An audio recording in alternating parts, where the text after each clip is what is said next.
دنیا نے دیکھا کہ وہ وحشی حضرت وحشی جنہوں نے حضرت امیر حمزہ کو شہید کیا، وہ اپنی زندگی میں کہتے بعد میں کہا کرتے تھے کہ جب میں کفر پر تھا تو میں نے ایک عظیم انسان کو شہید کیا تھا، آج جب میں اسلام پر ہوں تو میں رسول اللہ کے سب سے بڑے دشمن کو میں نے آج واصل جہنم کیا۔ تو وحشی نے اس کو واصل جہنم کیا، اس کی فوج کو تیگ کیا گیا، اس کا مقابلہ ہوا، اور جب یہ مقابلہ جاری تھا تو ادھر سے بھی نعرہ تکبیر لگتا تھا، ادھر سے نعرہ تکبیر، وہ بھی اللہ اکبر کہتے تھے، ادھر سے مسلمان بھی اللہ اکبر کہتے تھے۔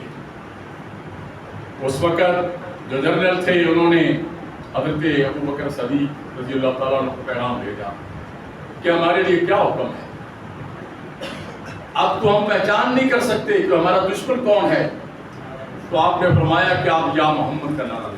سبحان اللہ، یہ پہچان ہو گئی۔ آج ہم یا رسول اللہ کہتے ہیں، یہ وہی نعرہ ہے جو مسلمہ کذاب کے خلاف نعرہ تھا اور اس کو واصل جہنم کیا تھا۔ تو میرے بھائیوں، یہ تاریخ بڑی خشک ہوتی ہے لیکن جس سے ہم بہت دور ہیں، ہم ان باتوں کو سننے کے لیے تیار نہیں ہیں، اس لیے کہ ہمارا ذہن اس طرف نہیں جاتا۔ یہ نبی کریم صلی اللہ علیہ وسلم کے وصال کے بعد سب سے بڑا حضور کا دشمن ہے، ختم نبوت کا سب سے بڑا دشمن تھا، جس کو مسلمہ کذاب کے نام سے یاد کیا جاتا ہے۔ اور نبی کریم صلی اللہ علیہ وسلم نے فرمایا کہ 30 سے زیادہ دجال آئیں گے۔ اب تک تاریخ بتاتی ہے کہ 22 سے زیادہ دجال آ چکے ہیں، اور اس وقت کے بعد جو سب سے بڑا دجال آیا وہ مرزا قادیانی، بر صغیر میں جس نے نبوت کا دعویٰ کیا وہ مرزا قادیانی تھا، اور اس کو جنہوں نے پروان چڑھایا 1857 کی جنگ آزادی کو اگر آپ لے لیں، پیچھے نہ جائیں، تاریخ بہت لمبی ہے، اگر میں تاریخ کا ذکر کروں گا تو شاید پوری رات گزر جائے، لیکن مختصر آپ کے سامنے پیش کر رہا ہوں کہ جب انگریز نے دیکھا کہ یہ لوگ میرے قابو میں نہیں آ سکے اور مولانا فضل حق خیر آبادی جیسے آدمی نے فتویٰ دے دیا ہے اور لوگ جہاد کے لیے نکل آئے ہیں، لوگ پھانسیاں قبول کر رہے ہیں، اور علماء اکرام کو چوکوں میں لٹکایا جا رہا تھا اور ہزاروں علماء اکرام کو شہید کیا گیا، وہ آپ کے علماء اکرام تھے، ان کا تعلق اہل سنت سے۔ انگریز اس میں کامیاب نہیں ہوا، پھر اس نے کہا کہ یہاں پر ایک قبر جو ہے وہ حکومت کرتی ہے، اگر ہم اس کے متبادل کوئی چیز پیش کریں گے تو شاید ہم ان کو کنٹرول کر لیں۔ پھر اولیاء اللہ کے خلاف تحریک چلائی گئی، پھر اسے ہٹ کر بہت کچھ کیا گیا، اور جو آخری اس نے ضرب لگائی، اس نے ایک آدمی کو نبی بنا کر پیش کرنے کی کوشش کی۔ وہ غلام احمد قادیانی تھا، جو ایک عدالت میں منشی تھا، جو پٹواری کا کورس کرنے پر جو پٹواری کا کورس پاس نہیں کر سکا تھا، فیل ہو گیا تھا، اس کو انہوں نے اس پر محنت کی۔ پہلے اس کو انہوں نے مناظر بنایا، اس نے عیسائیوں کے خلاف مناظرے شروع کیے، پھر اس نے مسلم لوگوں کو، یہودیوں کو، عیسائیوں کو، ہندوؤں کو، سکھوں کو اس نے للکارنا شروع کیا، اس نے کتابیں لکھنی شروع کی۔ اس کی بیک پر پوری حکومت برطانیہ کھڑی تھی جو اس کو سپورٹ کر رہی تھی، اس کی کتابیں چھپ رہی تھیں، اس کے مناظروں کے پوسٹر چھپ رہے تھے، اور پہلے اس نے مجدد ہونے کا دعویٰ کیا۔ آج کل تو آپ نے دیکھا نا، ہمارے یہاں جس معذرت کے ساتھ برا نہ منائیے گا، جس پیر صاحب کے 10 مریض ہونا، چند رفیق صاحب کے کتنے ہو گئے ہوں گے، اب اس کے ساتھ بھی ہم مجدد لکھتے ہیں، اور جو مولوی صاحب جو ہے تھوڑا بہت خطاب کر لیتے ہیں، وہ قید اہل سنت کو کم از کم پانی جاتا ہے۔ اب تو قید انقلاب سے کم بات ہی نہیں ہوتی۔ کبھی دور تھا کہ جب لوگ کہتے تھے کہ شیخ القرآن، تو مولانا عبدالقیوم ہزاروی رحمۃ اللہ علیہ کا نام سنیوں میں سامنے آتا تھا۔ جب لوگ کہتے تھے غزالی دوران، علامہ سید احمد سید کاظمی رحمۃ اللہ علیہ کا نام ہمارے سامنے آتا تھا. جب لوگ کہتے تھے شیخ الاسلام تو خواجہ قمر الدین سیالوی رحمۃ اللہ علیہ کا نام ہمارے سامنے ہوتا تھا. کبھی جب لوگ کہتے تھے قائد اہل سنت علامہ شاہ نورانی صدیقی رحمۃ اللہ علیہ, جب مجاہد ملت کسی کو کہتے تھے تو لوگ کہتے تھے کہ مولانا نیازی رحمۃ اللہ علیہ ہیں.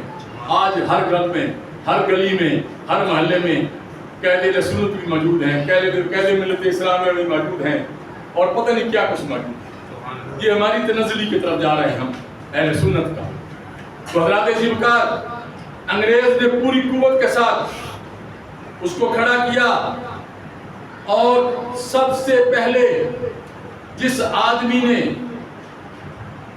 اس کو للکارا, جس کا مقابلہ کیا, ان کا نام تھا مفتی نواب الدین, مولانا نواب الدین مدارسی.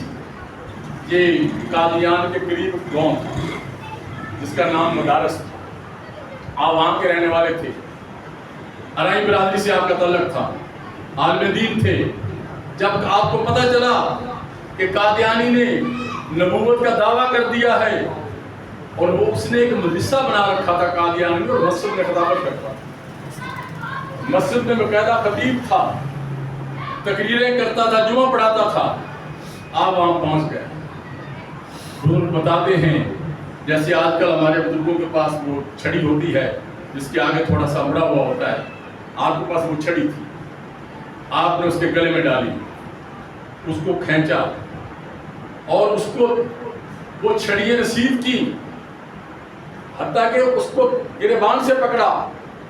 یہ آپ کے بزرگ تھے نواب الدین صاحب, جنہوں نے سب سے پہلے مرزے کو ذہنی طور پر اس کا مقابلہ کیا, اور اس تک پہنچے.